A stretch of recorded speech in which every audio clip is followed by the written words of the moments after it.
आज दोन महत्त्वाचे विषय मी आपल्या माध्यमातून तमाम मुंबईकरांसमोर नेत आहेत. कारण कदाचित आपल्याला बातम्यांच्या बुलेटिनमध्ये हे विषय छोटे वाटतील, पण हे लाखो मुंबईकरांच्या घरांशी संबंधित आहेत.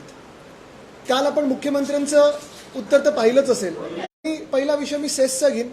मुंबईत जवळपास 14,500 चाळी आहेत, इमारती आहेत, ज्या पगडीच्या आहेत किंवा सेसच्या आहेत, उपकरप्राप्त आहेत. आणि ह्या 14,500 इमारतींमध्ये हजारो मुंबईकर, लाखो नसतील तर हजारो मुंबईकर तरी अजूनही राहतात. अनेक ह्या इमारती पगडीच्या किंवा सेस प्रॉपर्टीज ज्या आहेत त्या 60 वर्षाच्या, 70 वर्षाच्या, 80 वर्षाच्या, काही काही 100 वर्षाच्या देखील झालेल्या आहेत.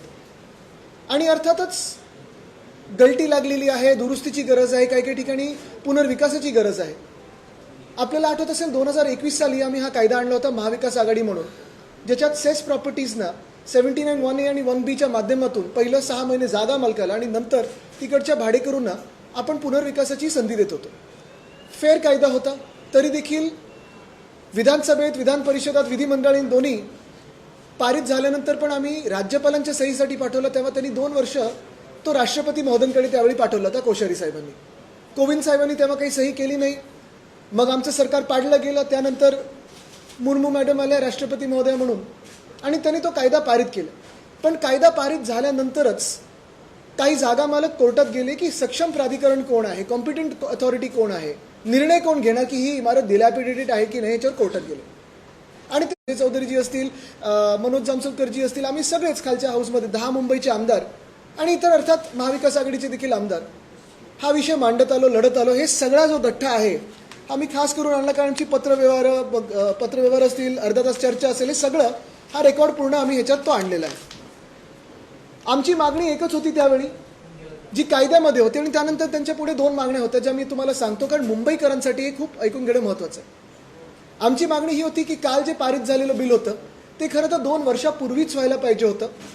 कारण सक्षम प्राधिकरण कोण आहे हा जर विषय त्याच वेळी ठरला असता तर एवढी केस ही खेचलीच गेली नसती. काल आता पारित झाल्यानंतर 20 तारखेलाच ही केस आहे. आपल्या माध्यमातून मुख्यमंत्री महोदयांना मी या हजारो मुंबईकरांच्या वतीने सांगत आहे, विनंती करत आहे की 20 तारखेला जी केस असेल, म्हाडाचे जे कोणी वकील असतील ते, राज्य सरकारचे वकील असतील ते, मग एजी लागले तर एजी, केंद्र सरकारचे जे कोणी असतील ते, हे तिथे उभं करून ही सुनावणी होईल ह्याची जबाबदारी स्वतः मुख्यमंत्री महोदयांनी घ्यावी. नुसतं काल कायदा झालाय, अजूनही ते सबज्युडिस आहे. काल कायदा झाला म्हणजे सेसमध्ये राहणाऱ्या किंवा पगडीमध्ये राहणाऱ्या लोकांनी अजूनही हे विचार करू नये की आता आम्ही घर सोडून जाऊ शकतो, आमचा कायदा पास झालेला आहे, पारित झालेला नाही. काल कायदा पारित झाला आहे, पण निकाली ही केस लागायची आहे.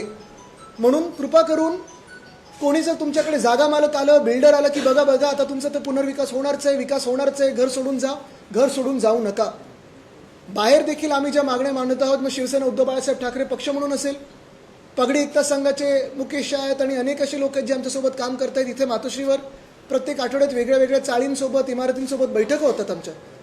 आणि त्यांच्या मनात सक्षम प्राधिकरणसोबत अजून एक भीती आहे, जी मी मुख्यमंत्री महोदयांना पुन्हा एकदा विनंती करते आणि आठवण करून देतोय. अनेकदा पत्र लिहिली आहेत, भेटीगाठी झाल्यात, पण ह्याच्या पुढे जाऊन आता हा कायदा पारित झाल्यानंतर जर हा निकाल लागला 20 तारखेला, त्यानंतर म्हाडाचा जो SOP आहे, स्टँडर्ड ऑपरेटिंग प्रोसिजर, ते तुम्ही बनवलेलं आहे, ते टॅग कमिटीकडे कसं जाणार, डिलॅपिडेटेड स्ट्रक्चर कोण डिसाईड करणार, जागा मालकांना तुम्ही अपीलमध्ये जायला देणार, हे सगळं थोडं बदलून सोपं करा, सरळ करा.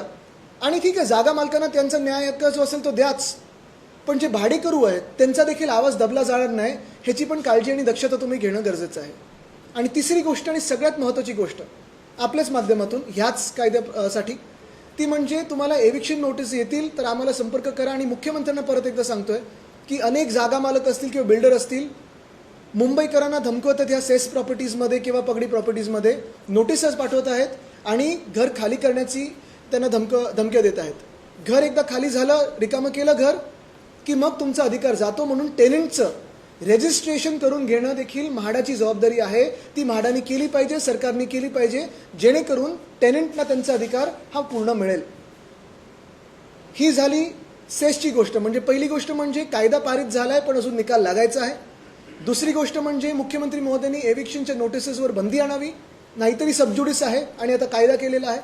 आणि तिसरी गोष्ट म्हणजे कुठेही जी काही ह्या टॅग कमिटी वगैरेच्या सगळ्याचा काही गोंधळ आहे तो सरळ आणि सोपा करावा. जसं सेसबद्दल हा एक विषय आहे, तसा दुसरा विषय म्हणजे काल मुख्यमंत्री महोदयांनी एक सन्मान्य सदस्य काळीदास कोळंबकरजींना क्रेडिट देत असताना सांगितलं की पोलीस हाऊसिंगबद्दल आता आम्ही विचार करणार आहोत. तसं पाहायला गेलं तर मुंबईतले सगळेच आमदार आणि खास करून आम्ही शिवसेना उद्धव बाळासाहेब ठाकरे पक्षाचे आमदार हे पोलीस हाऊसिंगबद्दल असेल किंवा शासकीय कर्मचाऱ्यांबद्दल असेल प्रत्येक अधिवेशनात आवर्जून हा विषय मांडतो. मग कुठच्याही चर्चेतून असो, लक्षवेधीमधून असो, प्रस्तावामधून असो, मुंबईत जवळपास प्रत्येक मतदारसंघात पोलीस हाऊसिंग आहे आणि आमची मागणी हीच आहे, सरळ आहे, स्पष्ट आहे. कारण काल जी काही वक्तव्य आम्ही ऐकलं ते हेच होतं की जे इन सर्व्हिस पोलीस आहेत त्यांच्यासाठी मोठी घरं आता बांधून देणार. ठीक आहे, ती तर झालीच पाहिजेत, त्याच्यावर आम्ही आग्रही आहोतच. पण ते होत असताना जे रिटायर्ड पोलीस कर्मचारी आहेत ज्यांच्या परिवारांनी 2-3 पिढ्या पोलिसांमध्ये काढलेल्या आहेत त्यांना तुम्ही हक्काची घरं कधी देणार? आणि तुम्ही देऊ शकता. आमचा जो प्लॅन आहे, मी मुख्यमंत्री महोदयांना मागच्याच महिन्यात डिटेल्ड पत्र लिहिलेलं आहे की जसं मुंबईमध्ये तुम्ही आता म्हाडाच्या माध्यमातून ते लेआउट्स जे आहेत पोलीस वसाहतींचे तिथे रिडेव्हलपमेंट करतायत, पुनर्विकास करत आहात, त्याच्यात जवळपास 60% तुम्ही सर्व्हिस पोलीसवाल्यांना ठेवू शकता आणि 40% हे रिटायर्ड पोलीस कर्मचाऱ्यांसाठी ठेवू शकता, ज्याच्यात कन्स्ट्रक्शन कॉस्टवर तुम्ही जर त्यांना विकलत तर त्यांना मुंबईच्या बाहेर जाण्याची गरज नाही पडणार आणि त्यांना मुंबईतल्या मुंबईतच हक्काचं घर मिळेल.